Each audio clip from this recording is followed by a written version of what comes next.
শয়তান আল্লাহকে চ্যালেঞ্জ দিয়েছিল, আল্লাহ আপনি তো জান্নাতে ঢোকাতে পারবেন না, এতগুলো জান্নাত কেন বানালেন? জাহান্নাম আরো বেশি হলে ভালো হতো। আল্লাহ বললেন কেন? শয়তান বলে, আল্লাহ এই সবগুলার আমি ওয়াসওয়াসা দিয়ে মুনাফিক বানিয়ে নাস্তিক বানিয়ে জাহান্নামে ঢুকাবো। আমি চ্যালেঞ্জ দিলাম, ডান দিক থেকে ধোকা দেবো, বা থেকে, সামনে থেকে, পেছন থেকে, নিচ থেকে, রগের শিরা উপশিরায় ঢুকে, মাজরার দাম যেখান দিয়ে রক্ত চলাচল করে ওখানে ঢুকেও আমি ধোকা দেবো। আপনি জান্নাতে ঢুকাবেন কেমনে? আল্লাহ বললেন তুমি আমারও চ্যালেঞ্জ দাও, এত বড় সাহস? আমি তো সব রাজার বড় রাজা, মহারাজা। চিৎকার করে বলেন ঠিক কিনা? মহারাজার সাথে চ্যালেঞ্জ দেয়া যায় না। তুমি আমাকে চ্যালেঞ্জ দাও, আমিও তোমার চ্যালেঞ্জ নিলাম।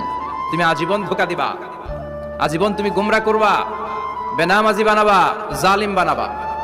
কিন্তু আমার বান্দা কোনো তাফসীরুল কোরআনের মাহফিলে এসে কোন এক ওয়াক্তের নামাজে মসজিদে ঢুকে অথবা মাঝরাতে ঘুম ভেঙে গেলে তাহাজ্জুদের যায় নামাজে চোখের পানি ছেড়ে যখন ক্ষমা চাইবে, আমি সব গুনাহ মাফ করে দেব, তুই কি করবি?